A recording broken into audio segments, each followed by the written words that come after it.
যে বাধা যে দিবেন, আপনার তো জীবনের নিশ্চয়তা নাই, আপনার উপরে এটা চাপায় দেওয়া হয় নাই। আপনি কি করেন? জবান দিয়ে এই ক্ষতির কথা বলেন, এই পাপের বিরুদ্ধে বলেন, এটার ক্ষতির কথা আপনি তুলে ধরেন। আপনি আপনার অবস্থান এবং সামর্থ্য ভাষার মাধ্যমে আপনি তাদের এই কাজের বিরুদ্ধে বলেন, ভালো কাজের দাওয়াত দেন। এখন জবান দিয়ে এই কাজের নিষিদ্ধ করব, বাধা দিব, বলে এতে তো আমার জীবনের কোনো নিরাপত্তা নাই। এরপরে নবীজি বলেন, ফাইল্লাম তাস্তাতি'উ ফাবিকলবি ওয়াযালিকা আযআফুল ঈমান। হাত দিয়ে কাজকে বন্ধ করে ভালো কাজ ওইখানে প্রতিষ্ঠিত করার ক্ষমতা নাই, জবান দিয়ে বললে জীবনের নিরাপত্তা নাই, তাহলে কমপক্ষে ওই কাজের বিরোধিতা তো নিজে করতে হবে। সাথে সাথে এই ফিকির আর প্রচেষ্টা নিজের থেকে রাখতে হবে যে এই কাজটা যেন বন্ধ হয়, এখানে যেন ভালো কাজ হয়। সামাজিকভাবে মানুষকে নিয়ে সতর্ক করতে হবে, সাথে সাথে আল্লাহ তাআলার কাছে সাহায্য প্রার্থনা করতে হবে। মন্দ কাজ বন্ধ করার জন্য এই প্রচেষ্টাগুলো আমাদের করতে হবে। কিন্তু আফসোস, আমরা আমাদের অবস্থান থেকেও এই ধরনের মন্দ কাজ বন্ধ করার চেষ্টা ধারাবাহিকভাবে অব্যাহত রাখি না। এটা আমাদের জন্য বড় আফসোসের বিষয়। এই কথাই গেছিলাম কোন জায়গা থেকে, যে ইসলাম নামে মাত্র থাকবে, সামাজিকভাবে নাই, রাষ্ট্রীয়ভাবে নাই, নিজে ইসলামের উপরে নাই, ইসলাম মান্য করার পক্ষে নাই, বরং ইসলাম প্রতিষ্ঠা করব কোথায়, নিজেই ইসলাম মানি না। ইসলামের পক্ষে বলাটাও এখন কঠিন হয়ে গেছে, জীবনের নিরাপত্তা নাই। তাহলে নবীজি বলেন, অচিরেই এমন এক জামানা আসবে যখন ইসলাম শুধু নামে মাত্র থাকবে। ব্যক্তিগত জীবনে ইসলাম আছে, সামাজিক জীবনে ইসলাম আছে। বলে বিবাহ শাদীর মধ্যে ইসলাম আছে না নাই? এত আস্তে কইছেন নাই মনে হয়, জোরে বলেন আছে না নাই? শামসুল হক ফরিদপুরি রহমাতুল্লাহ আলাইহি আদর্শ পারিবারিক জীবন একটা কিতাব লিখছেন, বই। এই বইয়ের মধ্যে উনি ওনার ভাষায় সুন্দরভাবে একেবারে বিবাহের শুরু থেকে নিয়ে শেষ পর্যন্ত কি কি করণীয়, মুসলিম সমাজে কি কি চলে, কোন কাজগুলো হিন্দুয়ানা কাজ, কোন কাজগুলো অমুসলিমদের কাজ, সুন্দরভাবে বর্ণনা করছে। কিন্তু আফসোসের বিষয়, যে ইসলাম আমাকে কন্যা দেখা থেকে শুরু করে নিয়ে শেষ অবধি সকল সমাধান দিয়েছে। বলে একটা বিবাহের মধ্যে ইসলাম থাকে মুসলমানদের, বলে তার 2 মিনিট। কয় মিনিট থাকে জোরে গান? 2 মিনিট ইসলাম থাকে। কোন 2 মিনিট? বলে মেয়ে দেখা থেকে নিয়ে শুরু করে কোথাও ইসলাম নাই। 2 মিনিট যেই ইসলাম থাকে সেটা হলো ইমাম সাহেবকে ডাক দিয়া বিয়াটা পড়াইয়া খুতবা দিয়া দোয়া করাইয়া এবার হুজুরে কয়, হুজুর আপনি চলে যান, এই পরিবেশ আপনার না, ঠিক না? শেষ। তাইলে গোটা প্যাকেজের মধ্যে ইসলাম হলো 2 মিনিট, অথচ আদর্শ সন্তান পাওয়া, আদর্শ পরিবার গঠনের, আদর্শ দেশ গঠনের অন্যতম ভূমিকা রাখে একটা বিবাহ। এটাই যদি দিনহীন হয়, তাহলে আগামী প্রজন্ম দিনের উপরে থাকবে কেন? যদি অবস্থা এমন হয়, তাহলে কেন অমুসলিমদের সাথে মুসলমান ঘরের মেয়েরা ফাঁদে পড়ে প্রেমের সম্পর্কে জড়িয়ে ধর্ষিতা কেন হবে? আমাদের সমাজে ইসলাম নাই, পরিবারে ইসলাম নাই, নিজেও মানে না, অধীনস্থদেরকেও ইসলামের উপরে চলার ব্যাপারে কোনো গুরুত্ব দেয় না। সবার শুধু ক্যারিয়ার, যে তুমি কত বড় হতে পারবা, তোমার রেজাল্ট কি হলো, কোন স্কুলে ভর্তি হতে পারলা, এগুলোই আমাদের জীবনের মূল এক মিশন হয়ে গেছে। অথচ আখিরাতে সফলতার জন্য ইসলামের উপরে প্রতিষ্ঠিত হওয়ার দরকার ছিল, সে ব্যাপারে আমাদের কিছু চিন্তাও নেই। এটা আফসোসের ব্যাপার। তাহলে নবীজি বলেন, ইসলাম এটা নামে মাত্র থাকবে, কোরআন এটা শুধু লেখায় থাকবে। একটা সময় আমরাও ছোটবেলা দেখেছি, কোরআনের পাতাগুলো ঝকঝকে ছিল না, লেখাগুলো ঝকঝকে ছিল না। নিউজ প্রিন্ট পাতায় থাকতো কোরআন লেখা, মানুষ পড়তো। কিন্তু সময়ের সাথে সাথে বাইন্ডিং কত সুন্দর, পেজগুলো কত সুন্দর। বলে 4 কালারের লেখা, ওয়াজিব গুন্না হলে 1 কালার, একফা গুন্না হইলে আর 1 কালার। পাতাগুলো এত সুন্দর, ওয়াটারপ্রুফ, পানিতে ভিজলেও কিছু হয় না। বলে কোরআনের সৌন্দর্য বাড়ছে, ফ্রন্টের সৌন্দর্য বাড়ছে, বাইন্ডিং এর সৌন্দর্য বেড়েছে, কিন্তু কোরআন আমল তো বহুদূর, সময়ের সাথে সাথে তিলাওয়াত আরো কমেছে। কোরআনের উপরে আমল এটা এক পাশে থাক, কোরআন তিলাওয়াত যে হয়তো একটা সময় ঘরে ঘরে, এটাও এখন নাই। আগে গ্রাম অঞ্চলে ছোটবেলায় প্রত্যেক জায়গায় আজান হইতো, আর মহিলারা ঘুম থেকে উঠে যাইত। যাদের বাহির বাড়ি ঝাড়ু দেওয়ার দরকার হতো, বলে আজানের পর পর ঝাড়ু দিয়া দিত, পুরুষদেরকে ডাক দিত, তারা মসজিদে চলে যাইত। এইবার মহিলারা নামাজ পড়ে কোরআন তিলাওয়াত করত, পুরুষেরা নামাজ পড়ে এসে একটু চাটা খেয়ে পুরুষের জন্য নাস্তা তৈরি করত, চা খেয়ে দীর্ঘ সময় কোরআন তিলাওয়াত করত। ফজরের পরে গ্রামের প্রত্যেকটা বাড়ির পাশ দিয়ে হাঁটলে কোরআন তিলাওয়াতের গুনগুন আওয়াজ আসত। শুদ্ধ পড়ুক আর অশুদ্ধ পড়ুক সেটা পরের কথা, কিন্তু তিলাওয়াতের আওয়াজ পাওয়া যাইত। এখন কোরআনের বাইন্ডিং সুন্দর, লেখা ছাপা ঝকঝকে, কিন্তু কোরআনের তিলাওয়াত আছে? একটু জোরে বলেন না, আছে? কোরআনের তিলাওয়াত নাই। আমল তো সেটা বহু পরে, তিলাওয়াত নাই। আবার অনেক তিলাওয়াত আছে, থাকলেও বলে রুহানিয়াত নাই।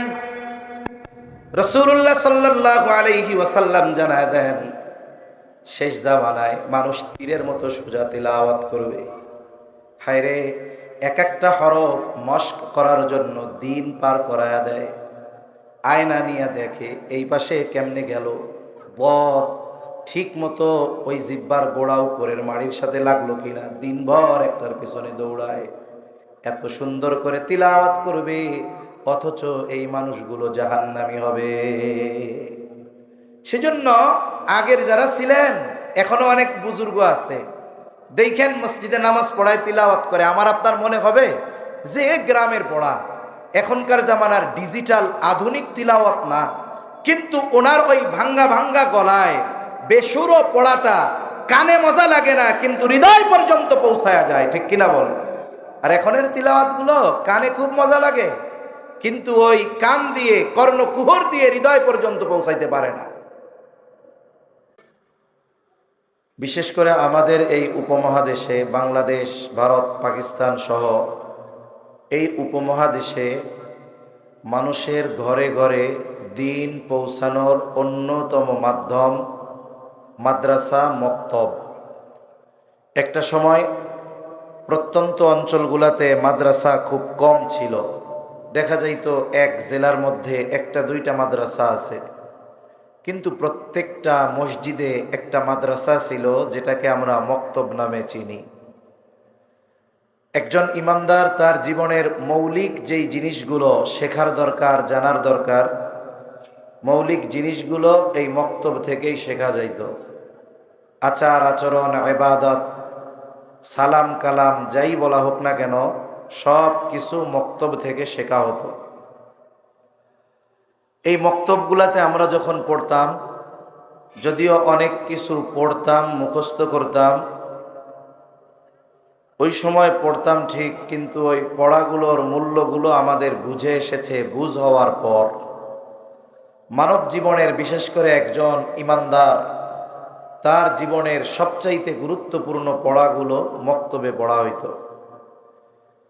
মক্তবে ছুটির 10-15 মিনিট বা 20 মিনিট আগে ছাত্র ছাত্রী যারা ছিল কোরআন পড়ুক আর কায়দা আমপারা সিপারা যা পড়ে পড়ুক, ছুটির 10-15-20 মিনিট আগে সবাইকে একত্রিত করে কালিমাগুলো মুখস্থ করানো হতো অর্থ সহ। নামাজের জন্য যেই সূরাগুলো দরকার, কমপক্ষে সূরা ফাতিহা সহ ছোট ছোট 4-5টা সূরা, আত্তাহিয়াতু, দুরুদ শরীফ, দোয়ায়ে মাসুরা, যেগুলো দরকার এগুলো শেখানো হতো। এতে কি দেখা যাইত?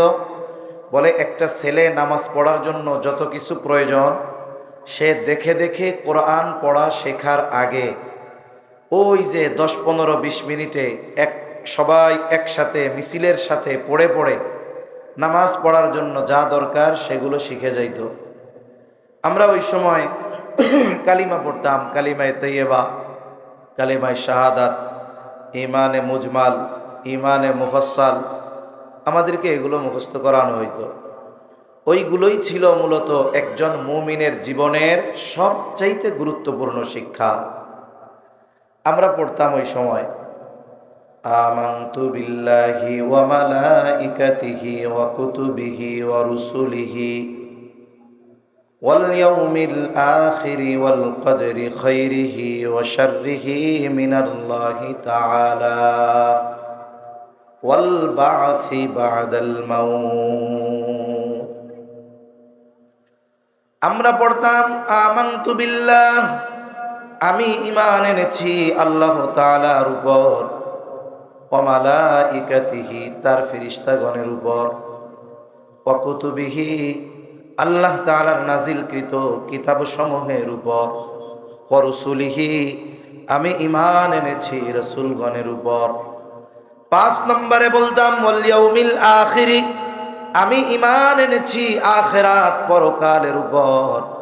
6 নম্বর ওয়াল কদরি খাইরিহি ওয়া শাররিহি মিনাল্লাহি তাআলা, আমি ঈমান এনেছি তাকদীরের ভালো মন্দ আল্লাহর তরফ থেকেই হয়। 7 নম্বর আমরা বলতাম ওয়াল বা'সি বাদাল মাউত, আমি ঈমান এনেছি মৃত্যুর পরে পুনরুজ্জীবিত হওয়ার উপর। এই জায়গায় 7টি বাক্য আছে। কয়টি বাক্য? 7টা। কয়টা? 7টা। হাদিসের মধ্যে আসছে ইসলামের ভিত্তি 5টি, আবার আর এক হাদিসে আসছে ঈমানের ভিত্তি হলো 6টি, ইসলামের ভিত্তি 5টি, ঈমানের ভিত্তি কয়টি জোরে বলেন? 6টি। মূলত ঈমানের ভিত্তি সমূহই ছোটবেলায় আমাকে আপনাকে শেখাতে হতো, যদিও মনে হতে পারে ওই জায়গায় তো 7টি কালিমা আছে, তাইলে 6টা হলো কেমনে? এর মধ্যে 5 নাম্বার ওয়াল ইয়াউমিল আখিরি, 7 নাম্বার ওয়াল বা'সি বাদাল মাউত, এই দুইটা মূলত হলো 2 in 1, একের মধ্যে 2 আর হয় হলো 5, এই হিসাবে সর্বমোট হয় 6টা। কারণ মৃত্যুর পরে পুনরায় জীবিত হওয়ার যেই বিষয়টা, এটা আখিরাত পরকাল সম্পৃক্ত একটা অংশ। এজন্য আখিরাতের প্রতি আমি আপনি ঈমান আনার ঘোষণা দিয়েছি। আখিরাত এটা প্রত্যেকটা ব্যক্তির মৃত্যুর সাথে সাথে তার আখিরাত কিংবা পরকাল শুরু হয়ে যায়। আমি যদি এখন মারা যাই, বলে আমার আখিরাত পরকাল শুরু, যে যখন মারা যাবে তার পরকাল শুরু। এই আখিরাতের গুরুত্বপূর্ণ একটি পার্ট, এটা হলো কিয়ামত। আখিরাতের গুরুত্বপূর্ণ একটি অংশ এটা কিয়ামত। মানুষ বলে কিয়ামত কখন হবে, কখন হবে? মূলত মানুষের মৃত্যুর সাথে সাথেই কিয়ামত শুরু হয়ে যায়, এটাকে বলা হয় ছোট কিয়ামত। কিন্তু কিয়ামত বলতে আমরা যে কিয়ামত বুঝি, ইসরাফিল আলাইহিস সালাম আল্লাহর নির্দেশে সিংহায় ফুৎকার দিবে, আকাশ খসে পড়বে, পাহাড়গুলো তুলোর ন্যায় উঠতে থাকবে। এই কিয়ামত কখন হবে? তবে এই কিয়ামত সংগঠিত হবে সুনিশ্চিত, তবে কখন সংগঠিত হবে এই নির্দিষ্ট সময় একমাত্র আল্লাহই জানেন, আল্লাহ তাআলা ছাড়া আর কেউ জানে না। কিয়ামত কখন সংগঠিত হবে এই ইলম একমাত্র যার কাছে, তিনি কে? আর একটু জোরে বলেন না, কে? আল্লাহ। কিয়ামত কখন সংগঠিত হবে এটা আমার আপনার নবীজিও জানেন না। কিয়ামত কখন সংগঠিত হবে জিবরাইল আলাইহিস সালাম জানেন না। কেন? বলে জিবরাইল আলাইহিস সালামও জানে না, নবীও জানে না। আমার আপনার নবী তো আলিমুল গায়েব না। আমাদের দেশে কিছু ভাই আছে, নবীজিকে মাত্রাতিরিক্ত মোহাব্বত দেখাতে গিয়ে আল্লাহর সমকক্ষ হিসাবে দাঁড় করায়া দেয়, আছে না নাই? তারা বলে যারা নবীজিকে হাজের নাজের বলে না, নবীজিকে আলিমুল গায়েব বলে না, বলে এরা হলো ওহাবি, এরা হলো নবীর দুশমন। নাউযুবিল্লাহ। নবীজি আলিমুল গায়েব না হওয়ায় নবীজির সম্মান মর্যাদা কমে যাবে এমন কিছু জীবনেও কমবে না। জিবরাইল আলাইহিস সালাম তো জানেন না কিয়ামত কখন সংগঠিত হবে। ওহীর বাহক তিনি, তিনিও জানেন না। ওহীর ধারক যিনি, তিনিও জানেন না। প্রসিদ্ধ একটা হাদিস আছে, হাদিসটাকে বলা হয় হাদিসে জিবরিল, আর এক নাম হলো উম্মুস সুন্নাহ। এই হাদিসের মধ্যে আসছে জিবরাইল আলাইহিস সালাম সাহাবায়ে কেরামকে দ্বীনের মৌলিক বিষয়গুলো শেখানোর জন্য মানব আকৃতিতে নবীজির কাছে আসছেন। নবীজির হাঁটুর সাথে হাঁটু মিলায় বসছেন, নবীজিকে একের পর এক প্রশ্ন করেছেন, নবীজি জবাব দিয়েছেন, আবার তিনি সত্যায়ন করেছেন। নবীজি যতক্ষণ জিবরাইল আলাইহিস সালামের পরিচয় সাহাবায়ে কেরামকে না দিয়েছেন ততক্ষণ তারা বুঝতে পারে নাই যে এই ব্যক্তি ফেরেশতা। নবীজিকে যতগুলো প্রশ্ন করেছে জিবরাইল আলাইহিস সালাম, এর মধ্যে একটি প্রশ্ন হলো কিয়ামত কখন সংগঠিত হবে। নবীজি সাল্লাল্লাহু আলাইহি ওয়াসাল্লাম জবাব দিয়েছেন, মাল মাসউলু আনহা বিআলামা মিনাস সাইল। নবীজি বলেন, এই ব্যাপারে যাকে প্রশ্ন করা হয়েছে, যিনি প্রশ্ন করেছেন তার চাইতে যাকে প্রশ্ন করা হয়েছে সে বেশি ভালো জানে না। এই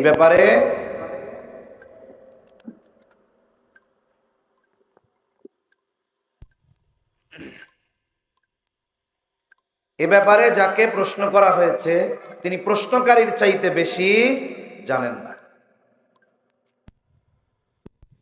রাসূলুল্লাহ সাল্লাল্লাহু আলাইহি ওয়াসাল্লাম জানায় দিলেন, আমিও জানি না, আপনিও জানেন না, রাহমাতুল লিল আলামিনও জানে না, ওহীর বাহক রূহুল আমিন তিনিও জানেন না কিয়ামত কখন সংগঠিত হবে।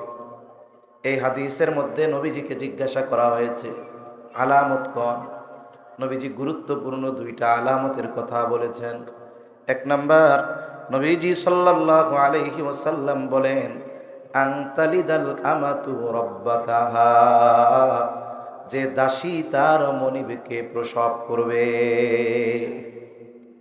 দাসী মনিবকে প্রসব করবে, কয়েকটা ব্যাখ্যা আছে। এর মধ্যে একটা হলো যে সন্তান তার মায়ের সাথে সর্বোচ্চ অসৎ আচরণ করবে। ইউরোপ আমেরিকাতে পাশ্চাত্য যেই কালচার সভ্যতা, এই সব জায়গায় ছেলে মায়ের সাথে জেনায় লিপ্ত হওয়াকে এটা তারা পাপ মনে করে না, মনে করে মায়ের চাহিদা ছেলের মাধ্যমে পূরণ করেছে। নাউজুবিল্লাহ, এটা কত ঘৃণিত একটা কাজ। মুসলিম কমিউনিটিতে মুসলমানদের মধ্যে এই বিষয়টাকে সর্বোচ্চ ঘৃণার সাথে দেখা হয়।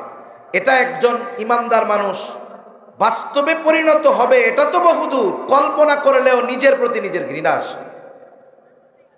তবে মুসলমান সমাজের মধ্যে ওই জিনিসটা না থাকলেও আরেকটা জিনিস ব্যাপক, সময়ের সাথে সাথে এর ব্যাপকতা দিন যাচ্ছে, এটা বাড়তেছে।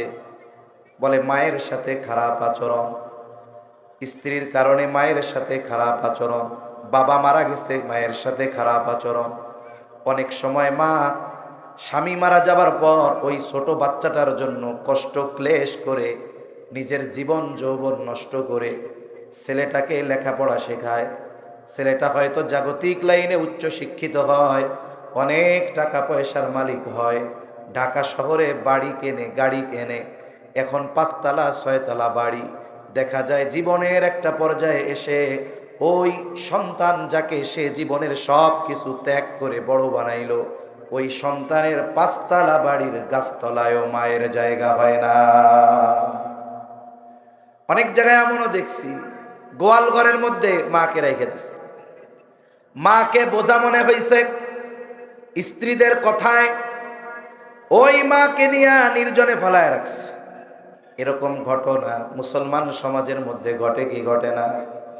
এগুলো কিয়ামতের আলামত।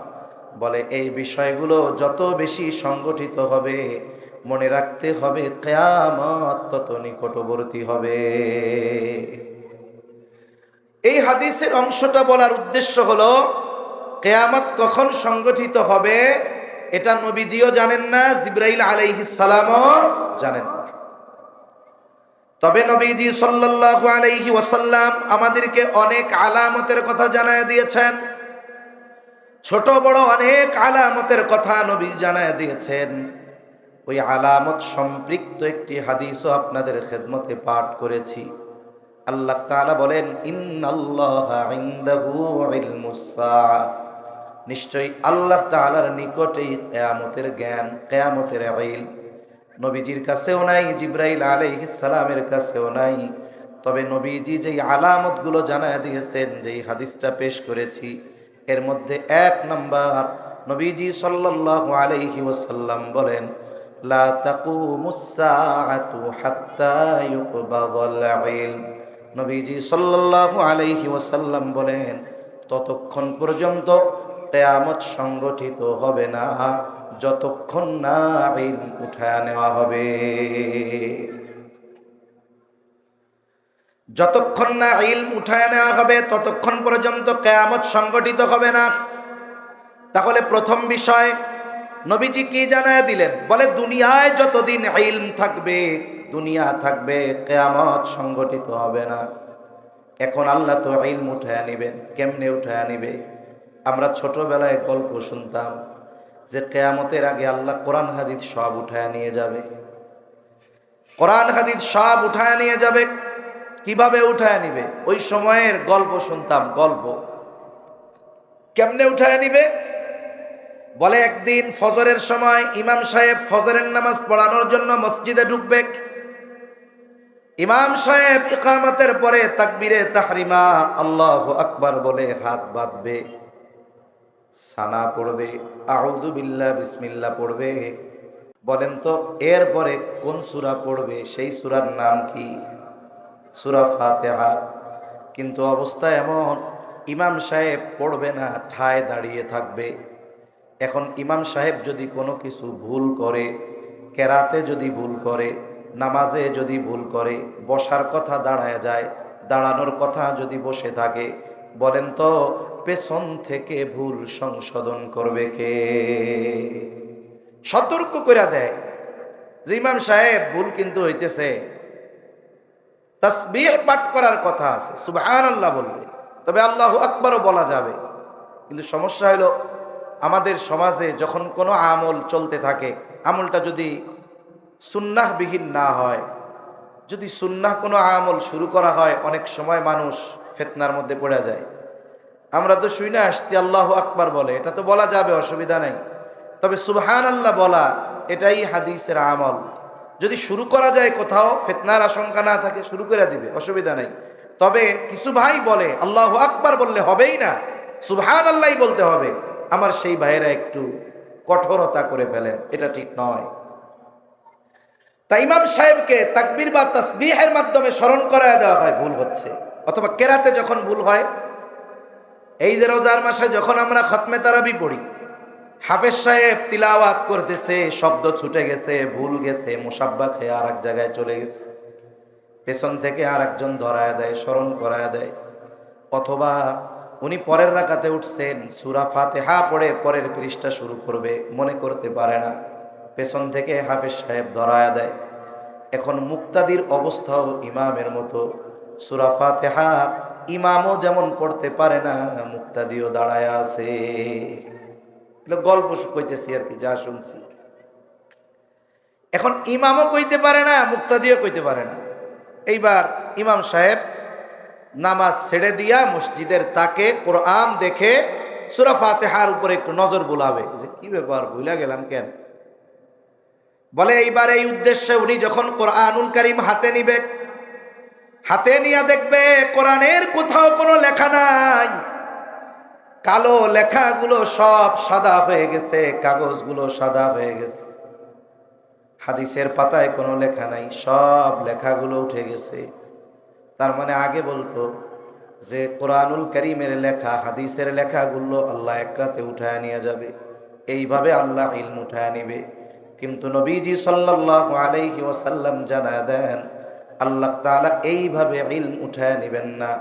ইন্নাল্লাহা লা ইয়াকবিদুল ইলমা ইনতিজাআন ইয়ানতাজিউহু মিনান নাস। আল্লাহ তাআলা মানুষের অন্তর থেকে, আর এক জায়গায় আসছে মিনাল ইবাদ, তার বান্দার অন্তর থেকে আল্লাহ একত্রে ইলম উঠায় নেবেন না। এমনটা হবে না এক রাত্রে কোরআনের লেখা সব উঠে যাবে, হাদিসের লেখা সব এক রাত্রে মুছে যাবে, এমনটা হবে না। তাইলে ইলম আল্লাহ কিভাবে উঠায় নিবে? নবীজি সাল্লাল্লাহু আলাইহি ওয়াসাল্লাম বলেন, ওয়ালাকিন ইয়াকবিদুল ইলমা বিকবদিল উলামা, বরং আল্লাহ তাআলা আলেমদেরকে উঠিয়ে নেওয়ার মাধ্যমে ইলম উঠায় নিবে। তাহলে কিয়ামতের আগে ইলম আল্লাহ তাআলা উঠায় নিবেন, আর ইলম না উঠায় নেওয়া পর্যন্ত কিয়ামত হবে না। আর ইলম আল্লাহ কিভাবে উঠায় নিবে? একসাথে একত্রে উঠাবে না, বরং আল্লাহ তাআলা মুহাক্কিক উলামায়ে কেরাম আলেমদেরকে উঠিয়ে নিয়ে যাওয়ার মাধ্যমে আল্লাহ ইলম উঠায় নেন। এখন বলেন তো ওই সময় পরিস্থিতি কি হবে? মানুষেরা মূর্খ জাহেলদেরকে তাদের নেতা হিসাবে গ্রহণ করবে। ওই জাহেলের কাছে ফতোয়া জিজ্ঞাসা করবে, আর জাহেল সব জানতা হয়ে ফতোয়াগুলো উত্তর দিয়ে দিবে। আমাদের মুরব্বীদের দেখেছি, এখনো অনেক উস্তাদ এমন আছেন 30 বছর ধরে একটা কিতাবই পড়ায়, এরপরেও যদি ক্লাসের আগে ওই কিতাব উনি নিজে একটু না পড়েন তাইলে ক্লাসের মধ্যে গিয়ে পড়ায় না। অনেক বড় মুফতি সাহেব, আল্লাহ তাআলা অনেক ইলম দিয়েছে, ওনারে কেউ মাসালা জিজ্ঞাসা করলে ওনার জানা আছে এটা, এরপরেও আরো সুনিশ্চিত হওয়ার জন্য সময় চেয়ে বলেন আমি কিতাবটা একটু দেখে বলি, একটু পড়াশোনা করে বলি। কিন্তু আমাদের জামানায় কিছু সব জানতা আলেম আমরা পেয়েছি, দুনিয়ার সব প্রশ্নের জবাব এক আল্লাহর বান্দা কে করবেন, ও জবাব না দিয়ে ছাড়বে না, জবাব দিয়েই ছাড়বে। ওনার প্রেস্টিজে লেগে যাবে না, উনি এত বড় হুজুর, সারা দেশের মানুষ ওনারে চিনে, ইউটিউবে ভাইরাল বক্তা। এখন যদি উনারে প্রশ্ন করে আর যদি উনি জবাব না দিতে পারেন, অথবা বলেন পরে জানাই, অথবা বলেন আমার জানা নাই, অথবা বলেন একটু পড়ে বলতে হবে, এটা প্রেস্টিজে হানিকর না? এই জন্য জবাব ভুল হোক আর যা হোক দিয়ে দিতেই হবে। এইভাবে একটা সময় হবে যে জাহেলদের কাছে ফতোয়া জিজ্ঞাসা করবে মানুষ, এখন ওই ফতোয়া জিজ্ঞাসা করবে, ও তো জবাব দিবে, ফতোয়ার উপরে ওই মানুষ আমল করবে। এর দ্বারা কি হবে? যে ফতোয়া জানতে চাইছে ও পথভ্রষ্ট হবে, যে ফতোয়া দিছে সেও পথভ্রষ্ট হবে। কিয়ামতের আগে এমন অবস্থা হবে, বলে কোরআন ইসলাম থাকবে শুধু নামে থাকবে, কোরআন থাকবে শুধু লেখায় থাকবে। আলী রাদিয়াল্লাহু তাআলা আনহু থেকে বর্ণিত হাদিস, নবীজি সাল্লাল্লাহু আলাইহি ওয়াসাল্লাম বলেন, ইউশিকু আন ইয়াতিয়া আলান নাসি জামান লা ইয়াবকা মিনাল ইসলাম ইল্লা ইসমুহু ওয়া লা ইয়াবকা মিনাল কুরআনি ইল্লা রাসমুহু। নবীজি সাল্লাল্লাহু আলাইহি ওয়াসাল্লাম বলেন, অচিরেই এমন এক জামানা আসবে, লা ইয়াবকা মিনাল ইসলাম ইল্লা ইসমুহু, ইসলাম শুধু নামে মাত্র বাকি থাকবে, ওয়ালা ইয়াবকা মিনাল কুরআন ইল্লা রাসমুহু, কোরআন শুধু লেখায় থাকবে। তার মানে মানুষ তার ধর্মীয় পরিচয় দিবে ইসলাম, কিন্তু তার ব্যক্তিগত জীবন থেকে নিয়ে রাষ্ট্রীয় জীবন পর্যন্ত ইসলাম খুঁজে পাওয়া যাবে না। নামে থাকবে ইসলাম কিন্তু কাজে ইসলাম থাকবে না। আমাদের ব্যক্তিগত জীবনে না আছে পূর্ণাঙ্গ ইসলাম, অর্থনৈতিক জীবনে না আছে পূর্ণাঙ্গ ইসলাম, সামাজিক জীবনে না আছে পূর্ণাঙ্গ ইসলাম, পারিবারিক জীবনে না আছে পূর্ণাঙ্গ ইসলাম, অর্থনৈতিক জীবনে না আছে পূর্ণাঙ্গ ইসলাম, রাষ্ট্রীয়ভাবে না আছে পূর্ণাঙ্গ ইসলাম, কোথাও পূর্ণাঙ্গ ইসলাম নাই। শুধু আমরা নিজেদের মুসলিম হিসাবে পরিচয় দেই, কেউ জিজ্ঞাসা করলে বলি যে আমার দিন ইসলাম, কিন্তু ইসলাম আমার মধ্যে কতটুকু আছে এটা জাস্টিফাই করা দরকার। যার যতটুকু সামর্থ্য আল্লাহ দিয়েছেন, কিয়ামতের দিন ওই সামর্থ্যের ব্যাপারে আল্লাহ তাকে জিজ্ঞাসা করবে। যেমন এক হাদিসের মধ্যে আসছে, অন্যায় দেখলে কে কোন ভাবে অন্যায়ের প্রতিরোধ করবে, সবার ক্ষেত্রে এক সিস্টেম না। রাসূলুল্লাহ সাল্লাল্লাহু আলাইহি ওয়াসাল্লাম বলেন, মান রাআ মিনকুম মুনকারান ফালইউগাইয়িরহু বিয়াদিহি ফাইন লাম তাসতাতি' ফাবিলিসানিহি ফাইন লাম তাসতাতি' ফাবিকলবিহি ওয়া যালিকা আযআফুল ঈমান। যখন কোনো অন্যায় সংগঠিত হবে এমন দৃশ্য আমার আপনার সামনে পড়বে, যখন কেউ অন্যায় ঘটতে দেখবে, পাপাচার দেখবে, আল্লাহ তাআলা তাকে ক্ষমতা দিয়েছে, পাওয়ার দিয়েছে, তার দায়িত্ব কি? বলে ফালইউগাইয়িরহু বিয়াদি, সে শুধু ওই মন্দ কাজটাকে বন্ধ করে দিবে এমন নয়, বরং অল্টারনেটিভ বিকল্প হিসাবে ওই মন্দ কাজকে সে ভালো কাজের দ্বারা পরিবর্তন করবে। মন্দ কাজ হইতেছে থামায় দিল, শেষ না, না, ওই জায়গায় যেন আর মন্দ কাজ না হতে পারে, এই জন্য ভালো কিছু ওই জায়গায় তাকে প্রতিষ্ঠিত করতে হবে। এখন আমার আপনার ওই সামর্থ্য নাই, আল্লাহ তাআলা আমার আপনার উপরে ওই মন্দ কাজকে থামায়া ভালো কাজ করার দায়িত্ব চাপায়া দেন। আমার আপনার জন্য পরের অপশন, ফাইল্লাম তাস্তাতি ফাবিলিসানি, আমি যদি মন্দ কাজ থামাতে চাই, আমার জীবন থাকবে না, আমাকে হত্যা করে ফেলবে, গুম করে ফেলবে। এখন তো থামানো লাগে না মন্দ কাজ। আর যারা মন্দ কাজ করে, যারা দেশের বিরুদ্ধে বলে, ইসলামের বিরুদ্ধে বলে, এই কথাটাও যদি সমাজের মানুষের সামনে বলা হয়, ওই মানুষগুলোর জীবনের কোনো নিরাপত্তা থাকে না, ঠিক না? নিরাপত্তা থাকে না। এই যে আপনাদের গাজীপুরের ইমাম সাহেব বলছে, পৃথিবীর অন্যতম বৃহৎ জঙ্গি সংগঠন, উগ্রবাদী সংগঠন ইসকনের ব্যাপারে যখন বলছে, মুসল্লিদেরকে সতর্ক করেছে, তখন তাকে সিস্টেমে গুম করে, দেশ থেকে পাচার করে হত্যা করার মতো ষড়যন্ত্র তারা করছে। অথচ রাষ্ট্রীয়ভাবে এই পদক্ষেপগুলো নেওয়া দরকার ছিল। ইসকন শুধু ইসলাম আর মুসলমানদের দুশ্মন নয়, ইসকন গোটা বাংলাদেশের দুশ্মন, ঠিক কিনা বলে? তারা এই বাংলাদেশে বসে স্বাধীন বাংলাদেশে বসে অখণ্ড ভারতের পরিকল্পনা করে। তার মানে আমাদের সার্বভৌমত্বের উপরে তারা আঘাত করে। এর চাইতে দেশদ্রোহী হওয়ার জন্য আর কোনো অপরাধের প্রয়োজন থাকে না। একটা সংগঠন নিষিদ্ধ হওয়ার জন্য এর চাইতে বড় আর কিছুর প্রয়োজন হয় না। অথচ আফসোস, এ ব্যাপারে আমাদের দায়িত্বশীল যারা আছেন, রাষ্ট্রের সর্বোচ্চ পর্যায় থেকে নিয়ে একেবারে নিম্ন পর্যন্ত সবাই অবহেলার মধ্যে আছেন। সবাই সিস্টেমে থাকে কেমনে হুজুরদের পেটানো যায়, কেমনে হুজুরদের সাইজ করা যায়, সবার চিন্তাধারা এরকম। এখন আমরা সতর্ক করি, আমাদের জীবনের নিরাপত্তা নাই, কোন সময় কারে গুম করে ফেলে, খুন করে ফেলে তার ঠিক নাই।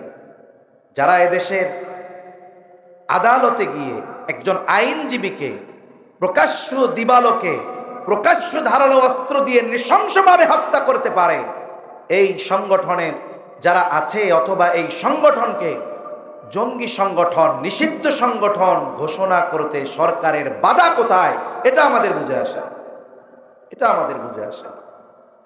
এজন্য সম্মানিত উপস্থিতি, আমাদের বিরোধিতা, আমরা বলি ইসকনের বিরুদ্ধে। মনে রাখতে হবে, যারা সনাতনী হিন্দু, এই দেশের, এই উপমহাদেশের ইতিহাস, হাজার বছরের ইতিহাস, মুসলিম এবং হিন্দুরা শান্তিপূর্ণ সহ অবস্থানে শতাব্দীর পর শতাব্দী পার করেছে।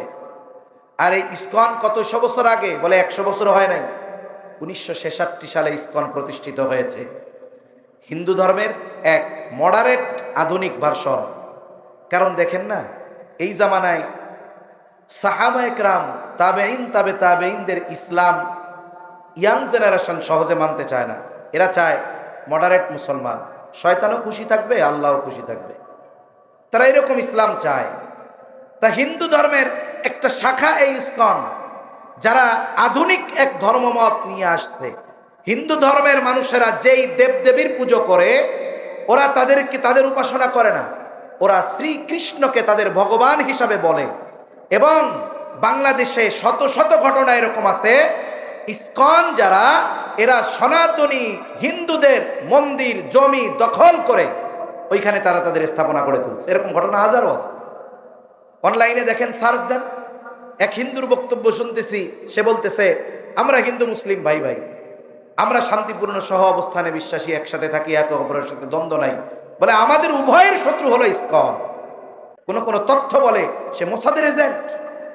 এজন্য এই দেশে অনাকাঙ্ক্ষিত ঘটনা, নাশকতামূলক ঘটনা এবং বাংলাদেশের ইমেজ, ওলামা একরামের ইমেজ, ইসলামের ইমেজকে ক্ষুণ্ণ করার জন্য আন্তর্জাতিকভাবে এদের ষড়যন্ত্র চলতেছে। এজন্য এই দেশকে যারা ভালোবাসে, মুসলিম হোক আর অমুসলিম হোক, সকলকে ইসকনের ব্যাপারে সর্বোচ্চ সতর্ক থাকতে হবে। এটা একজন দেশপ্রেমিক মানুষের যেমন করণীয়, এটা ইমানদার ব্যক্তির যেমন করণীয়, একজন দেশপ্রেমিক মানুষেরও এই ব্যাপারে সর্বোচ্চ সতর্ক থাকা দরকার। ত্যাগ কথা থেকে অনেক দূর চলে গেলাম, যে বাধা যে দিবেন, আপনার তো জীবনের নিশ্চয়তা নাই, আপনার উপরে এটা চাপায় দেওয়া হয় নাই, আপনি কি করেন? জবান দিয়ে এই ক্ষতির কথা বলেন, এই পাপের বিরুদ্ধে বলেন, এটার ক্ষতির কথা আপনি তুলে ধরেন, আপনি আপনার অবস্থান এবং সামর্থ্য ভাষার মাধ্যমে আপনি তাদের এই কাজের বিরুদ্ধে বলেন, ভালো কাজের দাওয়াত দেন। এখন জবান দিয়ে এই কাজের নিষিদ্ধ করব, বাধা দিব, বলে এতে তো আমার জীবনের কোনো নিরাপত্তা নাই। এরপরে নবীজি বলেন, ফাইল্লাম তাস্তাতি'উ ফাবিকলবি ওয়াযালিকা আযআফুল ঈমান। হাত দিয়ে কাজকে বন্ধ করে ভালো কাজ ওইখানে প্রতিষ্ঠিত করার ক্ষমতা নাই, জবান দিয়ে বললে জীবনের নিরাপত্তা নাই, তাহলে কমপক্ষে ওই কাজের বিরোধিতা তো নিজে করতে হবে, সাথে সাথে এই ফিকির আর প্রচেষ্টা নিজের থেকে রাখতে হবে যে এই কাজটা যেন বন্ধ হয়, এখানে যেন ভালো কাজ হয়, সামাজিকভাবে মানুষকে নিয়ে সতর্ক করতে হবে, সাথে সাথে আল্লাহ তাআলার কাছে সাহায্য প্রার্থনা করতে হবে। মন্দ কাজ বন্ধ করার জন্য এই প্রচেষ্টাগুলো আমাদের করতে হবে। কিন্তু আফসোস, আমরা আমাদের অবস্থান থেকেও এই ধরনের মন্দ কাজ বন্ধ করার চেষ্টা ধারাবাহিকভাবে অব্যাহত রাখি না। এটা আমাদের জন্য বড় আফসোসের বিষয়। এই কথাই গেছিলাম কোন জায়গা থেকে, যে ইসলাম নামে মাত্র থাকবে, সামাজিকভাবে নাই, রাষ্ট্রীয়ভাবে নাই, নিজে ইসলামের উপরে নাই, ইসলাম মান্য করার পক্ষে নাই, বরং ইসলাম প্রতিষ্ঠা করব কোথায়, নিজেই ইসলাম মানি না। ইসলামের পক্ষে বলাটাও এখন কঠিন হয়ে গেছে, জীবনের নিরাপত্তা নাই। তাহলে নবীজি বলেন, অচিরেই এমন এক জামানা আসবে যখন ইসলাম শুধু নামে মাত্র থাকবে। ব্যক্তিগত জীবনে ইসলাম আছে, সামাজিক জীবনে ইসলাম আছে। বলে বিবাহ শাদীর মধ্যে ইসলাম আছে না নাই? এত আস্তে কইছেন নাই মনে হয়, জোরে বলেন আছে না নাই? শামসুল হক ফরিদপুরি রহমাতুল্লাহ আলাইহি আদর্শ পারিবারিক জীবন একটা কিতাব লিখছেন, বই। এই বইয়ের মধ্যে উনি ওনার ভাষায় সুন্দরভাবে একেবারে বিবাহের শুরু থেকে নিয়ে শেষ পর্যন্ত কি কি করণীয়, মুসলিম সমাজে কি কি চলে, কোন কাজগুলো হিন্দুয়ানা কাজ, কোন কাজগুলো অমুসলিমদের কাজ, সুন্দরভাবে বর্ণনা করছে। কিন্তু আফসোসের বিষয়, যে ইসলাম আমাকে কন্যা দেখা থেকে শুরু করে নিয়ে শেষ অবধি সকল সমাধান দিয়েছে। বলে একটা বিবাহের মধ্যে ইসলাম থাকে মুসলমানদের,